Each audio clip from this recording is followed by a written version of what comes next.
রাসূল সাল্লাল্লাহু আলাইহি ওয়াসাল্লাম বলেছেন, সিনফান মিন উম্মতি লান তানালাহুমা শাফাআতি।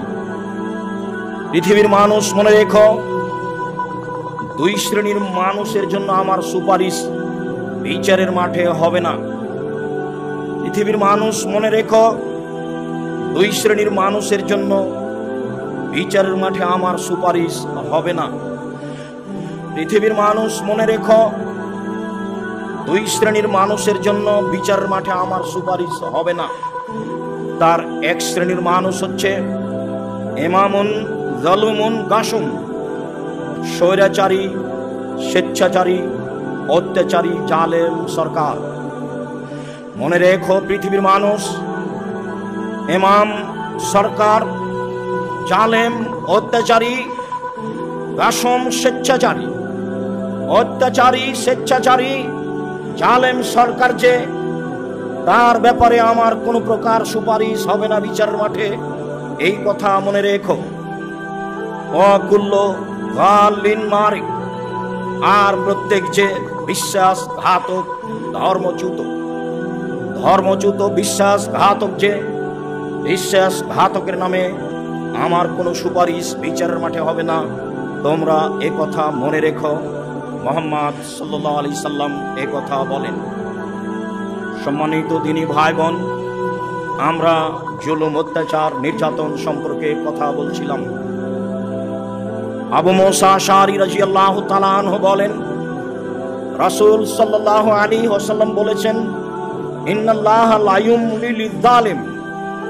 যারা অত্যাচার করে, যারা জালেম সরকার, যারা জালেম সাধারণ মানুষ, আল্লাহ তাআলা তাদের সুযোগহীন দিয়ে থাকেন। তাহলে বোঝা যাচ্ছে, যারা মানুষের প্রতি জুলুম করে, জুলুম করার সুযোগ তার দীর্ঘমেয়াদী হতে পারে।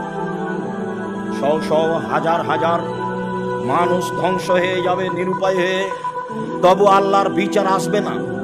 আসবে একদিন, যেই দিন আমি আর আপনি মনে করব সেই দিন বিচারের প্রয়োজন ছিল, আজ নয়। হাদিস তো বুখারী, মুসলিম। আল্লাহর নবী বলেন, ইন্নাল্লাহা লা ইউমলি লিয-যালিম। যারা অত্যাচার করে, যারা জুলুম করে, আল্লাহ তাদের সুযোগ দিয়ে দেন। কতদিন দেন? যতদিন তিনি মনে করেন ততদিন। কাজেই আমার প্রতি কেউ জুলুম করলে তাৎক্ষণিক বিচার হবে, এই কথা নয়। এরপর আল্লাহ রাসূল বলছেন, এজা আখাযাহু লাম ইউফলিতহু। যখন তাকে আল্লাহ ধরেন তখন আর ছাড় দেন না। আল্লাহর ধরা বড় কঠিন। যখন কোন অত্যাচারী জনপদকে আল্লাহ তাআলা ধরেন তখন তাকে আর ছাড়েন না, তার ধরা বড় কঠিন। অত্র বুখারী, মুসলিমের হাদিসে রাসূল সাল্লাল্লাহু আলাইহি সাল্লাম এই কথাই বলেছেন। পৃথিবীর মানুষ মনে রেখো, জালেম জুলুম করার দীর্ঘদিন সময় পাবে, এ কথাই ঠিক। তারপরে যখন আল্লাহ তাআলা জালেমকে ধরবেন তখন তাকে কঠোরভাবেই ধরবেন, তাকে আর ছাড় দিবেন না, এ কথাও ঠিক।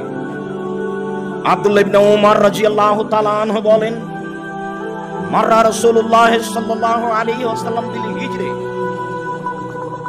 আদ সামুদ যেসব এলাকায় ধ্বংস হয়ে গেছে, হিজর নামক স্থান দিয়ে আল্লাহর নবী পার হচ্ছিলেন। আল্লাহর নবী জনগণকে বললেন, হে উপস্থিত জনগণ, তোমরা লা তাদখুলু মাসাকিনাল্লাযিনা যালামু আনফুসাহুম। ওইসব জনপদে প্রবেশ করো না যারা নিজেদের প্রতি জুলুম, অত্যাচার করেছে। আয়ুসিবাকুম মা সাবাহুম। আমার আশঙ্কা হয় তারা যেমন ধ্বংস হয়ে গেছে, তোমরাও তেমন ধ্বংস হয়ে যাবে। হাজার হাজার বছর পূর্বে এই এলাকায় তারা ধ্বংস হয়ে গেছে। তারা জালেম, অত্যাচারী ছিল। আজকে তোমরা এই এলাকায় এসেছো, ওদের বসবাসের এলাকায় প্রবেশ করো না। এই এলাকার উপরে আল্লাহর একটা গজব রয়েছে, তোমরাও সে গজবে পড়ে যেতে পারো। ইল্লান তাকুনা বাকিনা। তবে মনে রেখো, যদি তোমাদের এলাকা পার হতে হয় তাহলে কান্নাকাটি অবস্থায় পার হও, কেঁদে ভয়ে ভীতু হয়ে আল্লাহ যেন তোমাদের উপরে গজব নাজেল না করেন, পার হও। এই কথা বলার পরে ফাকান্না রাসাহু, রাসূল সাল্লাল্লাহু আলাইহি সাল্লাম তার মাথাটাকে কাপড় দিয়ে ঢেকে নিলেন। ওয়াসরা সায়রা, দ্রুত চললেন।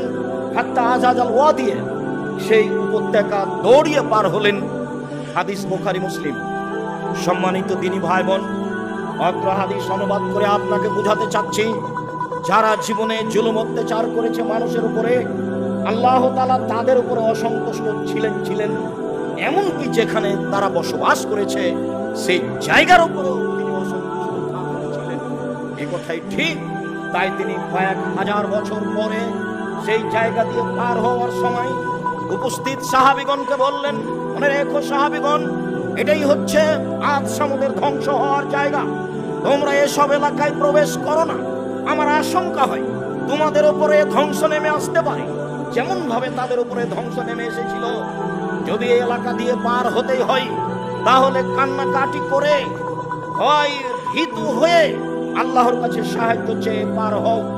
এই কথা বলে তিনি তার মাথা ঢেকে দিলেন, তার মাথা নিজে ঢেকে নিলেন এবং দ্রুত চলতে লাগলেন। দ্রুত এলাকা পার হয়ে গেলেন। সম্মানিত দিনী ভাই বোন, অত্র হাদিসে বুঝতে পারছি জালেমদের প্রতি আল্লাহ তাআলা কেমন অসন্তুষ্ট থাকেন।